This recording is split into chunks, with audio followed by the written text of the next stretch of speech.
میں خاموش نگاہوں سے اسے دیکھتا رہا اور شہباز احمد صاحب نے مسکراتے ہوئے کہا، یہی خوبی ہے میرے دوست جہانگیر جمال کی کہ وہ جس پر بھی اثر ڈالتا ہے ایسا اثر کیا ہے کہ دوسرا اسے یاد کے بغیر نہ رہ سکے۔ بہرحال ان سے ملیے مس زیلا ایڈمن، یہ مسٹر جہانگیر جمال خان ہیں۔ زیلا ایڈمن نے اپنا مخروطی ہاتھ میری جانب بڑھا دیا اور میں نے بڑی دلچسپی سے اس کا ہاتھ اپنے ہاتھ میں لے لیا۔ پھر میں نے اسے خود ہی بیٹھنے کی پیشکش کی تھی۔ اس مسکراہٹ کو میں حیران کن نگاہوں سے دیکھتا۔ اگر زیلا ایڈمن مجھے یہ نہ بتاتی کہ وہ تم سے مل چکی ہیں۔ انہوں نے بڑے دلچسپ واقعات سنائے ہیں مجھے۔ میرا خیال ہے کہ میں ان کے الفاظ کی تشریح کر دوں۔ بات دراصل یہ ہے دوستو کہ میں ذرا مختلف مزاج کا انسان ہوں، جو سرکاری ذمہ داریاں میرے شانوں پر رکھ دی گئی ہیں۔ انہوں نے مجھے اتنا تھکا دیا ہے کہ اب مجھے دوستوں کی ضرورت محسوس ہوتی ہے، اور سنا ہے کہ نوجوان دوستوں میں بیٹھ کر ذہن خود بھی بوڑھا نہیں ہونے پاتا۔ میں جسم کی بات نہیں کر رہا، چنانچہ میں ہر اس مسئلے میں دلچسپی لیتا ہوں جو دلچسپی کا حامل ہو۔ زیلا ایڈمن نے مجھے تمہارے بارے میں جو تفصیلات بتائی ہیں جہانگیر، وہ یہ ہے کہ وہ تم سے مجھ سے ملنے سے پہلے مل چکی ہیں۔ دراصل ان کے پاس تمہارے بارے میں جو تفصیلات موجود ہیں وہ ان کی تصدیق کرنا چاہتی تھی۔ مثلا ان کے ڈپارٹمنٹ نے انہیں بتایا ہے کہ تم چیتے کی طرح مستعد، چالاک اور پھرتیلے، لومڑی کی طرح ذہین اور شیر کی طرح نڈر ہو۔ زیلا ایڈمن کے بارے میں مختصر تفصیلات میں تمہیں بتا دوں کہ یہ بھی اپنے ڈپارٹمنٹ میں تمہاری ہی خصوصیات کی حامل سمجھی جاتی ہے۔ فرق صرف اتنا ہے کہ یہ ایک خاتون ہے۔ زیلا ایڈمن مسکرانے لگی، پھر بولی، لیکن یہاں آنے کے بعد مسٹر جہانگیر نے میرے خیالات میں تھوڑی سی تبدیلی پیدا کر دی ہے۔ کیا؟ شہباز احمد نے دلچسپی سے پوچھا۔ میں آپ یقین کیجئے شہباز احمد صاحب اس بات پر شدید حیران ہوں کہ آخر وہ کون سا ایسا نکتہ تھا جس کی بنا پر مسٹر جہانگیر جمال مجھ سے چوکنے ہو گئے۔ میں نے اس مختصر سی ملاقات میں ایک لمحہ بھی انہیں ایسا نہیں دیا تھا جس سے یہ مجھ پر کوئی شبہ کر سکتے، لیکن اسی دوران وہ سب کچھ ہو گیا جو میرے وہم و گمان میں بنا تھا۔ مجھے ان کے بارے میں جو تفصیلات فراہم کی گئی تھی وہ میرے پاس ایک نوٹ بک میں درج تھی، اور یہ نوٹ بک میرے سوٹ کیس کی دوہری تہہ میں رکھی ہوئی تھی۔ وہ نوٹ بک غائب ہو گئی اور میں اس کے علاوہ اور کچھ نہ سوچ سکی کہ اس سے صرف مسٹر جہانگیر جمال کو ہی دلچسپی ہو سکتی ہے۔ ویسے یہ سوال آپ سے کرنا ضروری سمجھتی ہوں مسٹر جمال کہ کیا وہ نوٹ بک آپ کے پاس محفوظ ہے؟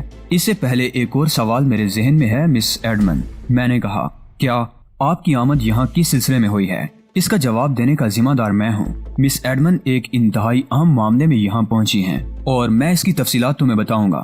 یوں سمجھ لو کہ یہ ایک اطلاع ہے جو ہم تک پہنچائی گئی ہے اور تمہیں اس کے لیے کام کرنا ہے۔ میں نے آنکھیں بند کر کے گردن ہلائی اور پھر زیلا ایڈمن کی طرف رخ کر کے بولا، ہاں وہ نوٹ بک میرے پاس محفوظ ہے۔ کیوں برائے کرم اس سلسلے میں تفصیلات نہ پوچھیں؟ نہیں، یہ تفصیلات پوچھنے کے لیے نہیں ہیں، بس میں مطمئن ہوں۔ ایک سوال اور کر لوں آپ سے؟ جی فرمائیے، میں نے کہا۔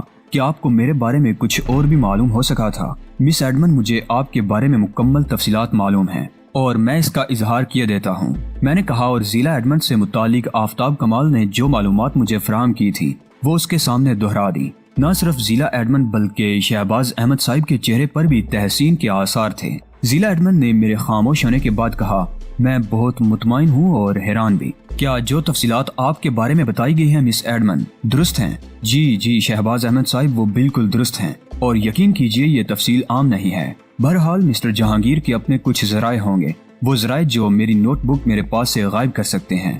بہت خوب، اب ہم کچھ عرصے تک ایسی گفتگو کریں گے جو معزز مہمانوں کے درمیان آپس میں ہوتی ہے۔ اس کے بعد ڈنر ہوگا اور ڈنر کے بعد میں بقیہ تفصیل بتاؤں گا۔ شہباز احمد صاحب کی فطرت سے میں اچھی طرح واقف تھا۔ وہ بالکل بچے ہو جاتے تھے ان لمحات میں جن کے سامنے ان کا کوئی پسندیدہ مشغلہ آ جائے۔ کھانے میں بھی بڑا اہتمام کیا گیا تھا اور کھانے پر صرف 3 افراد موجود تھے، میں، زیلا اور شہباز احمد صاحب۔ البتہ دل ہی دل میں مسکرا رہا تھا۔ جو چڑیا میرے ہاتھ سے اڑ گئی تھی وہ پھر میرے شانوں پر اچک کر آ بیٹھی تھی۔ بعد کی باتیں جو ہوں گی وہ بعد میں دیکھی جائیں گی۔ فی الحال میں اس تصور سے لطف اندوز ہو رہا تھا کہ ایک اتنی حسین لڑکی جس کے ساتھ میں نے حسین ترین لمحات گزارنے کے بارے میں سوچا تھا، مجھ سے دور ہونے کے بعد پھر میرے قریب آ گئی تھی۔ کھانے سے فارغ ہونے کے بعد شہباز احمد خان جس کمرے میں ہم دونوں کو لے کر پہنچے وہ غالباً ان کی لائبریری تھی، اور یہیں وہ خاص گفتگو کیا کرتے تھے۔ ایک وسیع و عریض میز پر پیڈ اور قلم بڑے کرینے سے جگہ جگہ سجے ہوئے تھے اور نشستیں بھی بڑے اہتمام سے ڈالی گئی تھی۔ شہباز احمد صاحب نے تیز روشنیاں جلا دی اور اس کے بعد ہم تینوں کرسیوں پر بیٹھ گئے۔ کچھ دیر کے بعد شہباز احمد صاحب نے کہنا شروع کیا، مس زیلا ایڈمن 100% سرکاری پیمانے پر یہاں آئی ہیں اور کچھ اہم اطلاعات لائی ہیں۔ انہوں نے مجھ سے ملاقات کر کے تمام تفصیلات میرے علم میں پہنچا دی ہیں۔ اور خصوصاً تمہارا تذکرہ کیا، کیونکہ تمہاری شہرت مس زیلا ایڈمن کے علم میں ہے اور ان کے محکمے نے بھی تمہارا نام تجویز کیا ہے۔ بنیادی وجہ یہ ہے کہ کچھ معاملات براہ راست ہمارے ملک کے ایک مخصوص حصے سے تعلق رکھتے ہیں۔ مس زیلا ایڈمن، کیا آپ براہ راست مسٹر جہانگیر جمال کو یہ تفصیلات بتانا پسند کریں گی؟ کیوں نہیں جناب، یہ میری ذمہ داری ہے، زیلا ایڈمن نے مدھم لہجے میں کہا، اور پھر بولی، آپ کی اجازت سے۔ ہاں کیوں نہیں، شہباز احمد صاحب نے کہا، اور زیلا ایڈمن مسکراتی ہوئی نگاہوں سے مجھے دیکھنے لگی، پھر سنجیدہ ہو کر بولی، ایسٹر سیموئل، ہو سکتا ہے یہ نام پہلے سے آپ کے علم میں ہو مسٹر جہانگیر جمال۔ نازی جرمنی میں ہٹلر کا ایک خاص مشیر ہے جو اس کے لیے عام سائنسی فارمولے ایجاد کرتا تھا، اور اس نے ہٹلر کے مستقبل کے پروگرام میں بہت سے تعاون کا وعدہ کیا تھا جس کی بنیاد پر ہٹلر کے خواب پورے ہو سکتے تھے۔ ایسٹر سیموئل نے ہٹلر کو بہت سی کارآمد چیزیں فراہم کی تھیں اور مسلسل اس کے لیے کاموں میں مصروف تھا کہ ہٹلر کا زوال ہوا، اور اس کی موت کے بعد ایسٹر سیموئل وہاں سے فرار ہو گیا۔ بعد میں وہ روس کے قبضے میں پایا گیا، اور یہ بھی اس وقت پتا چلا جب ایک اتحادی فوجی جو کہ سیکرٹ سروس کا نمائندہ بھی تھا روس کے ایک قید خانے سے فرار ہوا۔ ایسٹر سیموئل کے بارے میں اس نے بتایا کہ وہ وہاں پر موجود ہے۔ پتہ نہیں کیوں روسیوں نے اسے قید میں ڈال رکھا تھا، جبکہ ایسٹر سیموئل ایسا نام نہیں تھا جسے روسی ناواقف ہوتے، لیکن بعد میں یہ پتا چلا کہ اس نے اپنی شخصیت کو مکمل طور پر چھپائے رکھا تھا اور ایک دوسرے نام سے وہاں قیدی کی حیثیت سے موجود تھا۔ مزید تفصیلات معلوم کرنے کے بعد پتا چلا کہ ایسٹر سیموئل نے نازی جرمنی کی شکست کے بعد خود بیس بدل کر اپنے آپ کو روسی قید میں دے دیا تھا تاکہ وہ محفوظ رہے، اور اس طرح وہ دنیا کی نگاہوں سے روپوش ہو گیا۔ مزید تفصیلات کچھ یوں تھی کہ اس کا نام بہت سے اتحادی ممالک کے لیے اجنبی نہیں تھا، اور کئی اتحادی ملک اسے اپنی تحویل میں لینا چاہتے تھے کیونکہ اس کی صلاحیتوں کا ان ممالک کو پتا تھا۔ روس خود بھی انہی میں سے ایک تھا، لیکن ایسٹر سیموئل کی تلاشی ممکن نہ ہو سکی۔ یہ کوئی نہیں جانتا تھا کہ وہ خفیہ طور پر ایک عام روسی قیدی ہے اور روسی قید خانے میں بند ہے۔ یہ دلچسپ بات تھی کہ وہ اتحادی فوجی جو دوسری جنگ عظیم میں نازیوں کے خلاف سرگرم عمل تھا، ذاتی طور پر ایسٹر سیموئل کو جانتا تھا، اور اسی کی وجہ سے یہ بات پتہ چل سکی کہ سیموئل روسی قید میں ہے۔ جب اس بات کا علم ہوا تو اس ملک نے جسے یہ اطلاع سب سے پہلے ہوئی تھی خفیہ طور پر کارروائیاں شروع کر دیں، اور ان کارروائیوں کا علم روسیوں کو بھی ہو گیا۔ ایسٹر سیموئل اچانک منظر عام پر آیا تھا، لیکن جب روسیوں نے اسے اپنے قید خانے میں تلاش کیا تو وہ وہاں سے نکل چکا تھا۔ پتہ چلا کہ وہ قید بھی اس کے لیے کوئی حیثیت نہیں رکھتی تھی، بلکہ وہ اپنی خوشی سے وہاں رہ رہا تھا۔ بعد میں جب وہ وہاں سے فرار ہوا اور اس کا کوئی پتہ نہیں چل سکا تو مغربی جرمنی کی حکومت نے اسے مغربی جرمنی ہی میں تلاش کیا، کیونکہ یہاں اس کے اہل خانہ آباد تھے، خاص طور سے ہرمین سیموئل جو اس کا بیٹا تھا اور اس کے نقش قدم پر چل رہا تھا، یعنی ایک ایسا سائنسدان جو جدید جرمنی کے لیے بہت سے کام کر رہا تھا۔ گو سے سرکاری حیثیت حاصل نہیں تھی اور اس نے بذات خود موجودہ حکومت سے تعاون نہیں کیا تھا، لیکن اس کی سائنسی صلاحیتوں کا لوہا سب مانتے تھے۔ جب ایسٹر سیموئل کے گھر پر ریڈ کیا گیا تو ہرمین سیموئل نے ایسٹر سیموئل کو چھپانے کی کوشش کی، بلکہ وہ وہاں سے فرار بھی ہوا اور اتفاقیہ طور پر پکڑنے کی کوششوں میں مارا گیا۔ ایسٹر سیموئل کی لاش کو دیکھنے کے بعد تصدیق کر دی گئی کہ یہ ایسٹر سیموئل ہی ہے، لیکن ہرمین سیموئل باقاعدہ بغاوت پر آمادہ ہو گیا۔ اس نے اپنے تمام اثاثے فروخت کیے اور اس کے بعد وہاں سے فرار ہو گیا۔ اس واقعے کو تقریباً 7 سال گزر چکے تو مغربی جرمنی کی حکومت کو اور اقوام متحدہ کے ایک خاص رکن کو علم ہوا کہ ہرمین سیموئل اپنے باپ ایسٹر سیموئل کے ایک مخصوص فارمولے پر کام کر رہا ہے۔ یہ جراثیمی فارمولہ انسانی ہلاکت کے لیے بڑی اہم حیثیت کا مالک تھا، اور اس کے بارے میں یہ سنا گیا تھا کہ ہٹلر نے اگر اس فارمولے کو پا لیا ہوتا تو دنیا کی تاریخ میں بے شمار تبدیلیاں رونما ہو چکی ہوتی، اور اس وقت شاید نازی جرمنی کا دور دورہ ہوتا۔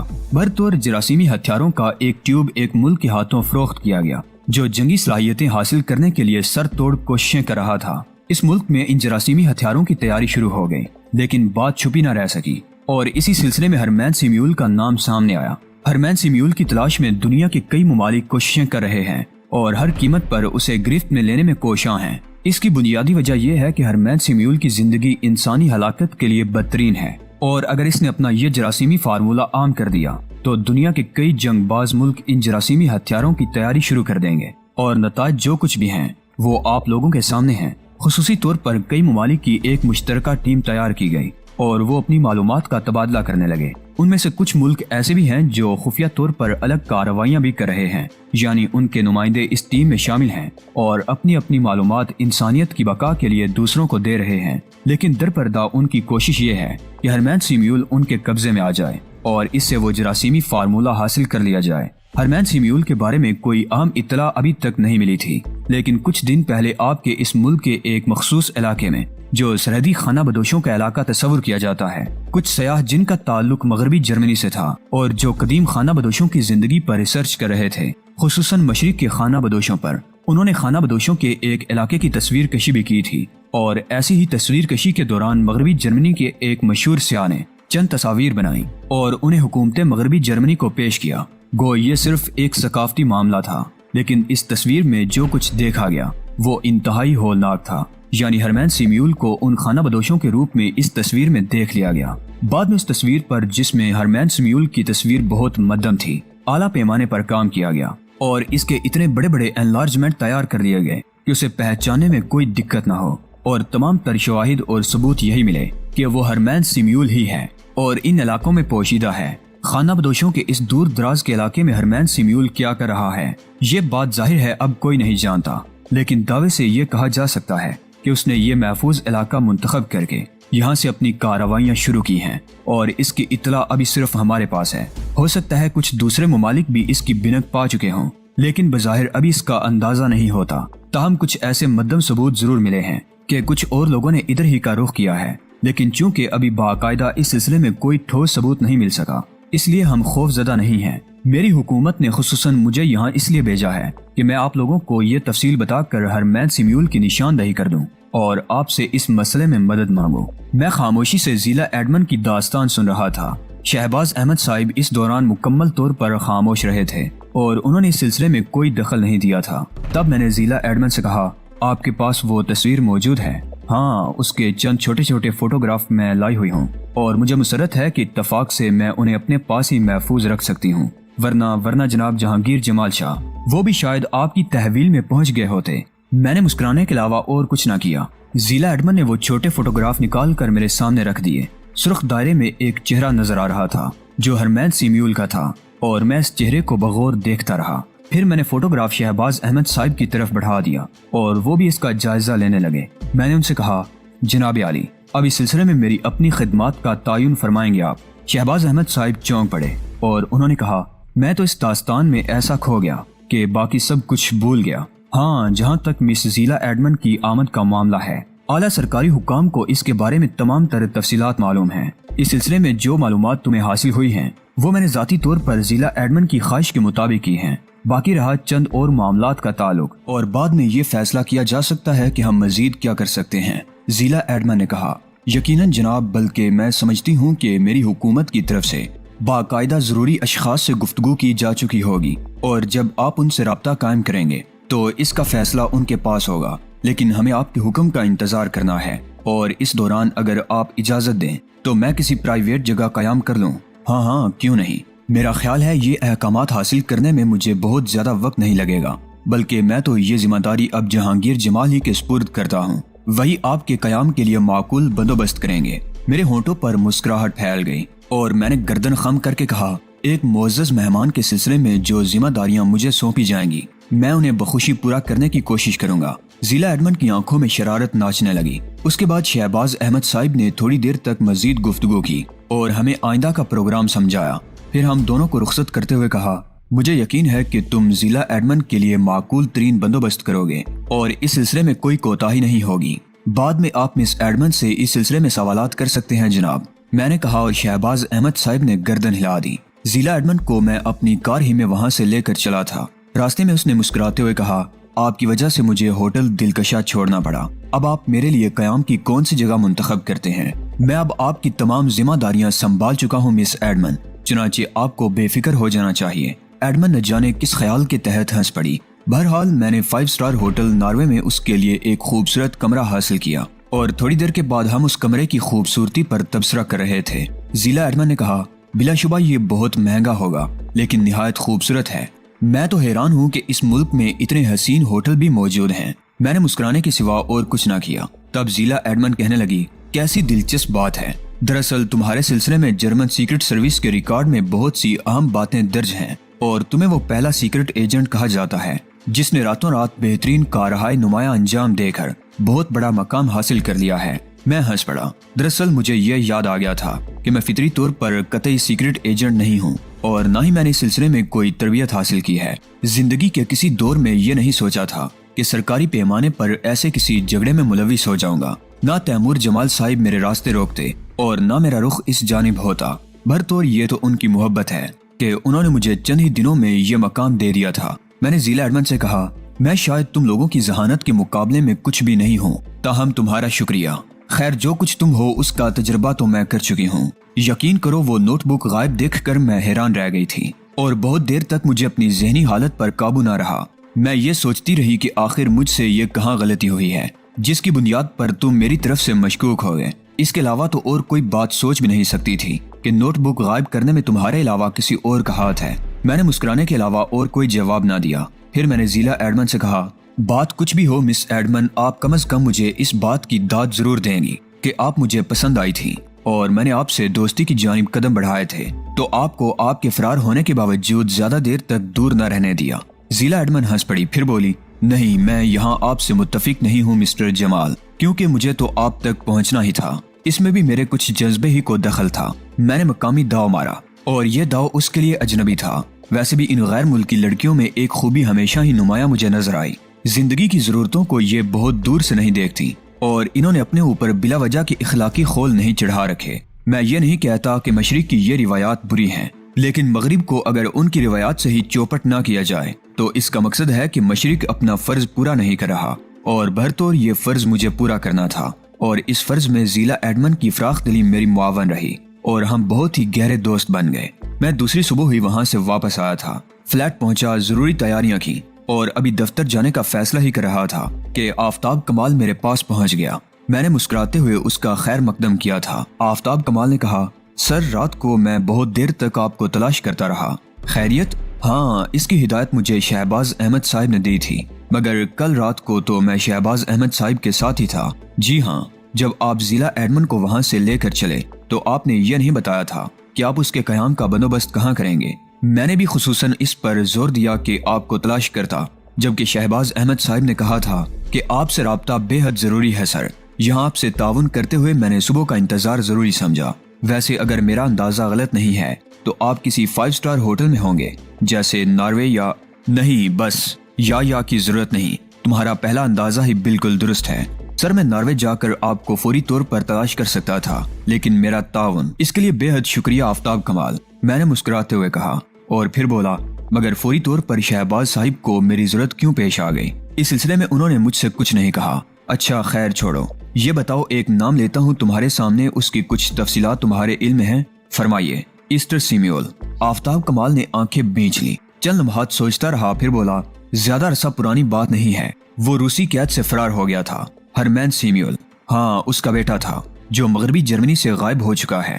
مزید تفصیلات کے لیے مجھے اپنا ریکارڈ دیکھنا پڑے گا۔ میں نے مسکراتے ہوئے گردن ہلائی۔ آفتاب کمال اپنے اس امتحان میں بھی پورا ہی اترا تھا، لیکن مزید ریکارڈ دیکھنے کی ضرورت نہ تھی۔ میں نے فوری طور پر شہباز احمد صاحب سے رابطہ قائم کیا اور انہوں نے کہا، رات کو مجھے تمہاری ضرورت تھی، لیکن اب شام کو 5 بجے میں تمہارا انتظار کروں گا۔ ضلع ایڈمن سے مزید کسی ملاقات کا تو کوئی وعدہ نہیں کیا ہے؟ نہیں، لیکن شام کو ظاہر ہے مہمان نوازی کے طور پر مجھے اس کے پاس جانا ہوگا۔ نہیں، اب ضرورت نہیں ہے، وہ یہاں سے روانہ ہو چکی ہے۔ شہباز احمد صاحب کے اس بیان نے میرے ذہن میں پھر ایک دھماکہ سا کیا اور میں نے آہستہ سے کہا، روانہ ہو چکی ہے؟ تفصیلات شام 5 بجے اور میری کوٹھی پر، شہباز احمد صاحب نے کہا اور دوسری طرف سے فون بند کر دیا گیا۔